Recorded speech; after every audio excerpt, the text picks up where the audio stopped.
Uwais Al-Qarni radhiyallahu anhu. Nama Uwais Al-Qarni memainkan peranan penting dalam biografi mistikal Nabi. Sesungguhnya aku merasakan nafas Ar-Rahman, nafas dari Yang Maha Pengasih, mengalir kepadaku dari Yaman. Demikian sabda Nabi Shallallahu Alaihi Wasallam tentang diri Uwais, yang kemudian dalam tradisi tasawuf menjadi contoh bagi mereka yang memasuki tasawuf tanpa dituntun oleh sang guru yang hidup. Para sufi yang mengaku dirinya telah menempuh jalan tanpa pembayatan formal kemudian disebut dengan istilah Uwaisi. Mereka ini dibimbing langsung oleh Allah di jalan tasawuf, atau telah ditasbihkan oleh wali Nabi yang misterius, Khidir. Uwais yang bernama lengkap Uwais bin Amir Al-Qarni berasal dari Qoron, sebuah desa terpencil di dekat Najd. Tidak diketahui kapan beliau dilahirkan. Ia dilahirkan oleh keluarga yang taat beribadah. Ia tidak pernah mengenyam pendidikan kecuali dari kedua orang tuanya yang sangat ditaatinya. Untuk membantu meringankan beban orang tuanya, ia bekerja sebagai penggembala dan pemelihara ternak upahan. Dalam kehidupan kesehariannya ia lebih banyak menyendiri dan bergaul hanya dengan sesama penggembala di sekitarnya.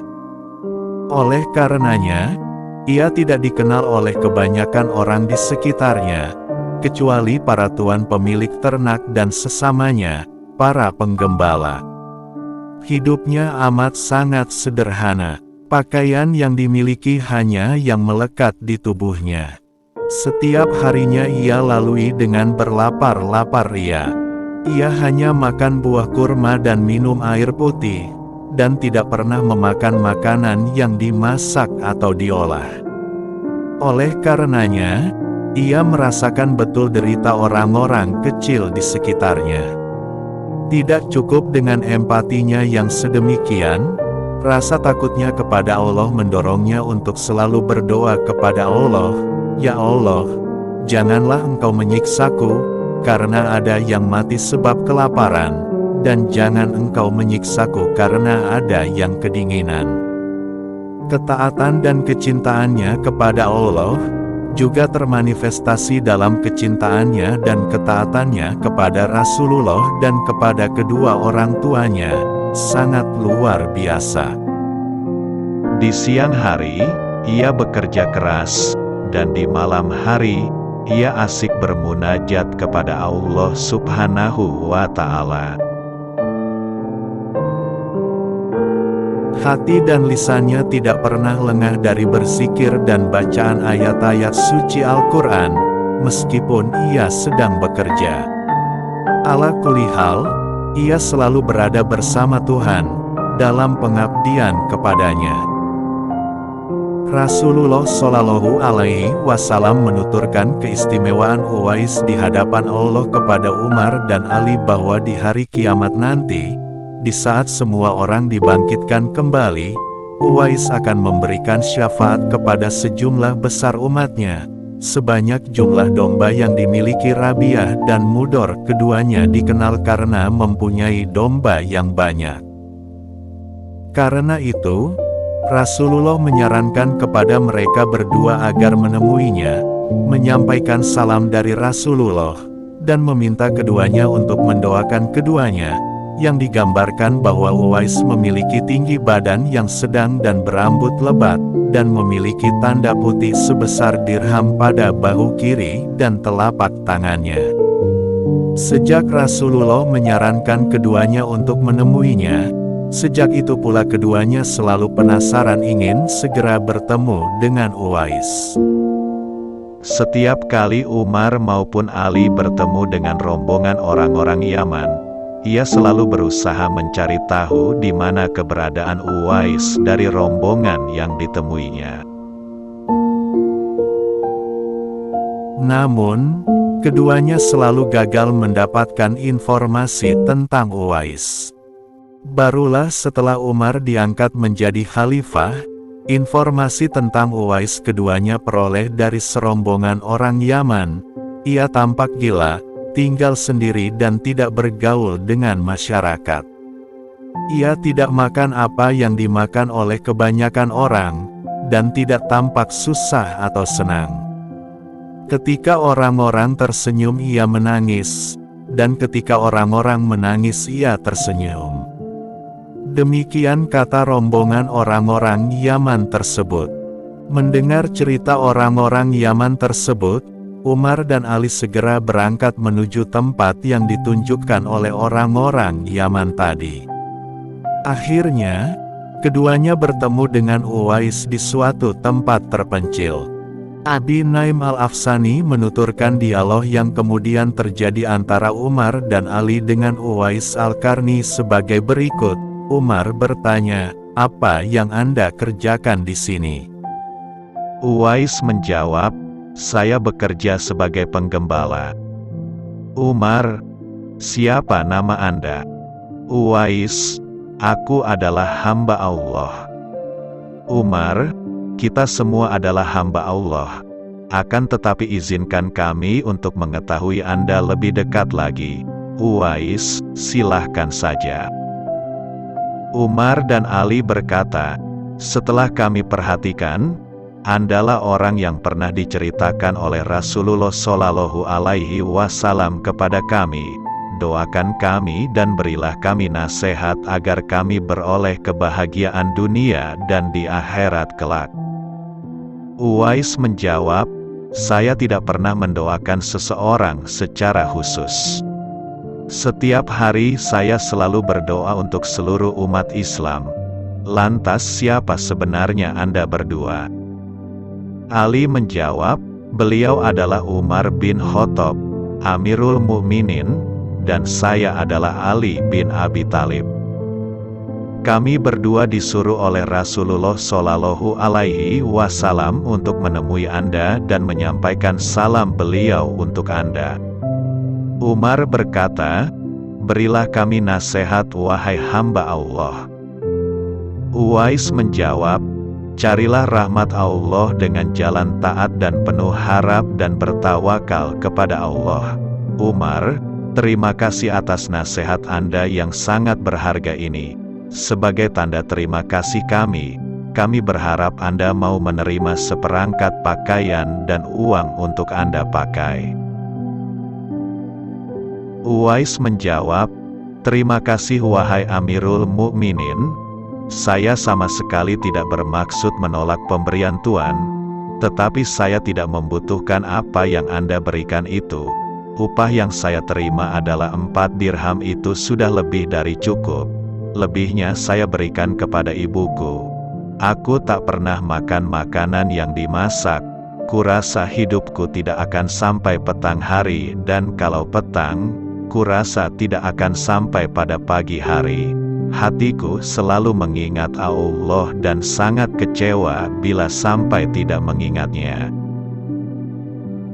Ketika orang-orang Qoron mulai mengetahui kedudukan spiritualnya yang demikian tinggi di mata Rasulullah, mereka kemudian berusaha untuk menemui dan memuliakannya. Akan tetapi, Uwais yang sehari-harinya hidup penuh dengan kesunyian ini, diam-diam meninggalkan mereka dan pergi menuju Kufah, melanjutkan hidupnya yang sendiri. Ia memilih untuk hidup dalam kesunyian. Hati terbatas untuk yang selain dia. Tentu saja kesunyian di sini tidak identik dengan kesendirian, pengasingan diri. Hakikat kesendirian ini terletak pada kecintaannya kepada Tuhan. Siapa yang mencintai Tuhan, tidak akan terganggu oleh apapun, meskipun ia hidup di tengah-tengah keramaian. Alaihissallahu bikafin abdah. Setelah seorang sufi bernama Harim bin Hayam berusaha untuk mencari Uwais setelah tidak menemukannya di Karan. Kemudian ia menuju Basrah. Di tengah perjalanan menuju Basrah inilah, ia menemukan Uwais yang mengenakan jubah berbulu domba sedang berwudu di tepi sungai Efrat. Begitu Uwais beranjak naik menuju tepian sungai sambil merapikan jenggotnya, Harim mendekat dan memberi salam kepadanya. Uwais menjawab, "Waalaikumsalam, wahai Harim bin Hayyan." Harim terkejut ketika Uwais menyebut namanya. "Bagaimana engkau mengetahui nama saya Harim bin Hayyan?" tanya Harim. "Rohku telah mengenal rohmu," demikian jawaban Uwais. Uwais kemudian menasehati Harim untuk selalu menjaga hatinya, dalam arti mengarahkannya untuk selalu dalam ketaatan kepada Allah melalui mujahadah, atau mengarahkan dirinya untuk mendengar dan mentaati kata hatinya. Meski Uwais menjalani hidupnya dalam kesendirian dan kesunyian, tetapi pada saat-saat tertentu ia ikut berpartisipasi dalam kegiatan jihad untuk membela dan mempertahankan agama Allah. Ketika terjadi perang Siffin antara golongan Ali melawan Muawiyah, Uwais berdiri di golongan Ali. Saat orang Islam membebaskan Romawi, Uwais ikut dalam barisan tentara Islam. Saat kembali dari pembebasan tersebut, Uwais terserang penyakit dan meninggal saat itu juga, tahun 39 Hijriah. Demikianlah sekelumit tentang Uwais Al-Qarni. Kemudian hari, namanya banyak dipuji oleh masyarakat. Yunus Emre misalnya memujinya dalam satu sajak syairnya, "Kawan tercinta kekasih Allah." Di tanah Yaman, Uwais Al-Qarni, dia tidak berbohong, dan tidak makan makanan haram. Di tanah Yaman, Uwais Al-Qarni di pagi hari ia bangun dan mulai bekerja. Dia membaca dalam zikir 1001 malam Allah. Dengan kata Allahu Akbar dia menghela unta-unta di tanah Yaman. Uwais Al-Qarni negeri Yaman, negeri di sebelah kanan. Negeri asal angin sepoi-sepoi selatan yang dinamakan Nafas Ar-Rahman, nafas dari Yang Maha Pengasih, yang mencapai Nabi dengan membawa bau harum dari ketaatan Uwais Al-Qarni, sebagaimana angin sepoi-sepoi sebelumnya yang mendatangkan keharuman yang menyembuhkan dari kemeja Yusuf kepada ayahnya yang buta, Yakub. Surat 12 ayat 95, telah menjadi simbol dari timur yang penuh dengan cahaya, tempat di mana cahaya muncul, yang dalam karya Suhrawardi menggambarkan rumah kerohanian yang sejati. Negeri di sebelah kanan itu adalah tanah air Uwais Al-Qarni yang memeluk Islam tanpa pernah bertemu dengan Nabi. Hikmah Yamaniyah, kebijaksanaan Yaman, dan hikmah Yamaniyah, filosofi Yamani, bertentangan, sebagaimana makrifat intuitif dan pendekatan intelektual, sebagaimana timur dan barat. Doa dan zikir satu hal yang perlu digarisbawahi dari diri Uwais Al-Qarni, kemudian menjadi landasan dalam tarekat-tarekat sufi. Selain baktinya yang luar biasa terhadap kedua orang tuanya dan sikap zuhudnya, adalah doa dan zikirnya. Uwais tidak pernah berdoa khusus untuk seseorang, tetapi selalu berdoa untuk seluruh umat kaum muslimin. Uwais juga tidak pernah lengah dalam berzikir meskipun sedang sibuk bekerja, mengawasi dan menggiring ternak-ternaknya.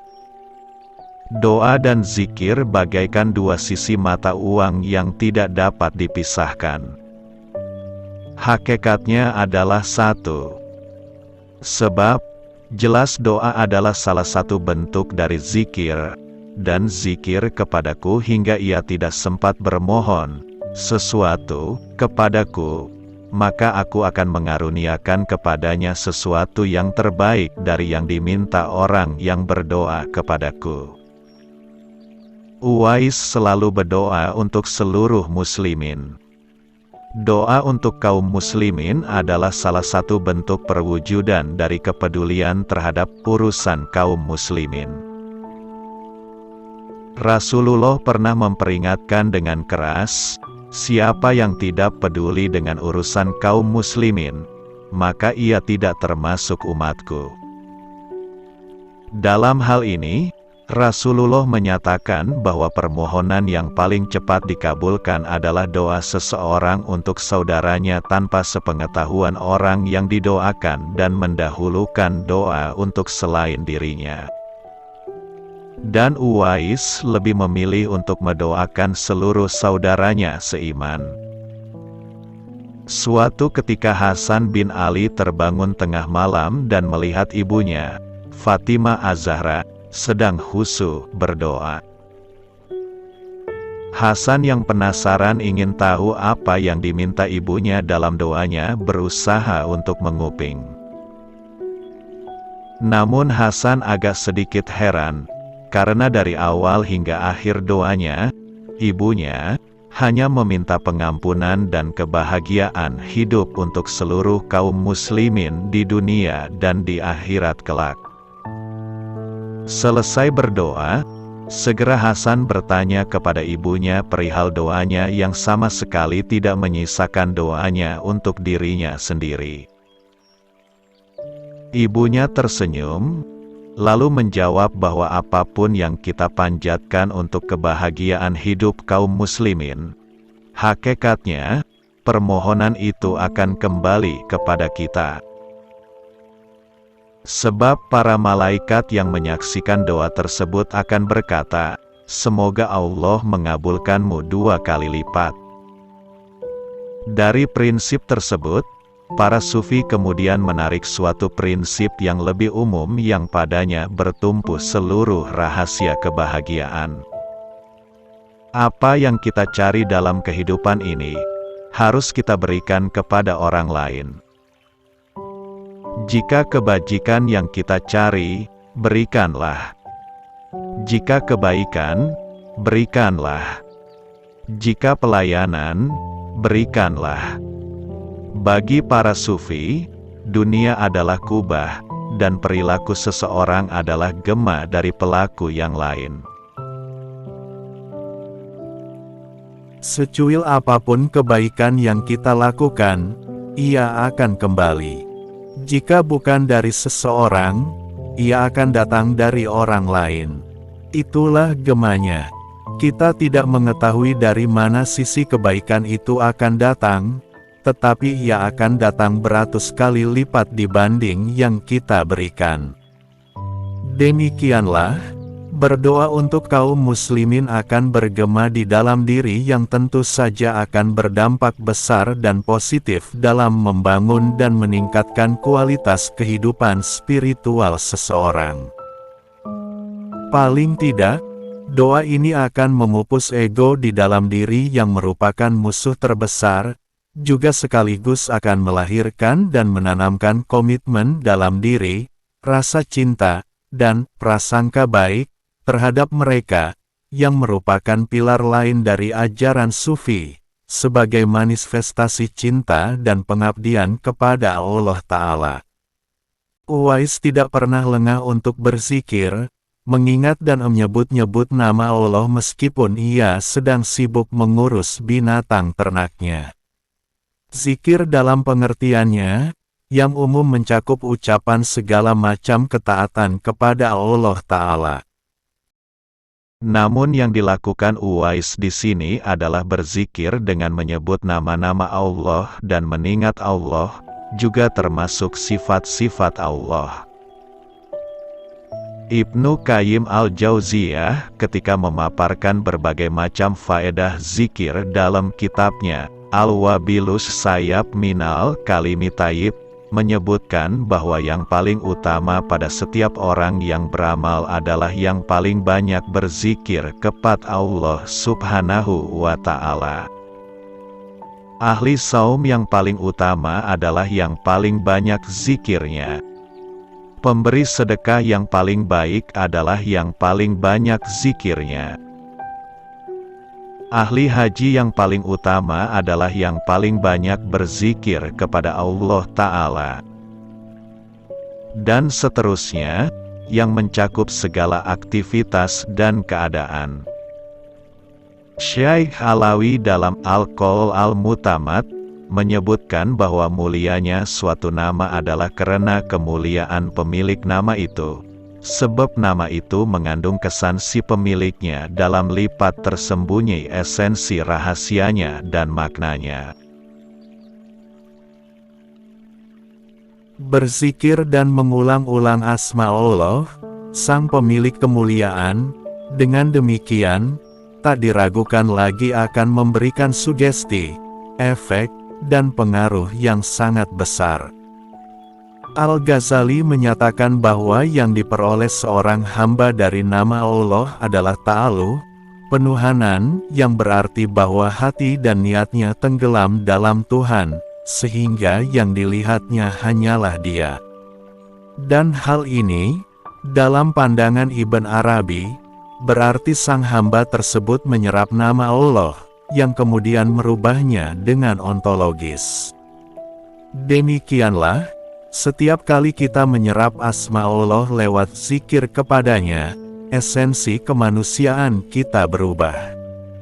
Kita mengalami transformasi, yang pada akhirnya akan membuahkan akhlak al-karimah yang merupakan tujuan pengutusan Rasulullah Muhammad Shallallahu Alaihi Wasallam.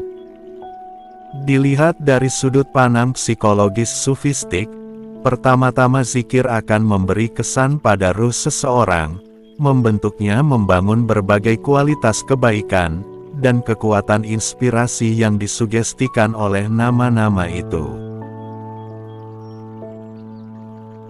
Dan mekanisme batiniah seseorang menjadi semakin hidup dari pengulangan zikir itu, yang kemudian mekanisme ini berkembang pada pengulangan nama-nama secara otomatis. Jadi jika seseorang telah mengulang zikirnya selama 1 jam, misalnya, maka sepanjang siang dan malam zikir tersebut akan terus berlanjut terulang, karena jiwanya mengulangi terus-menerus. Pengulangan zikir ini juga akan terefleksi pada ruh semesta, dan mekanisme universal kemudian mengulanginya secara otomatis. Dengan kata lain, apa yang dizikirkan manusia dengan menyebutnya berulang-ulang, Tuhan kemudian mulai mengulanginya, hingga termaterialisasi dan menjadi suatu realita di semua tingkat eksistensi. Wallahu a'lam bishawab. Semoga bermanfaat. Wassalamualaikum warahmatullahi wabarakatuh.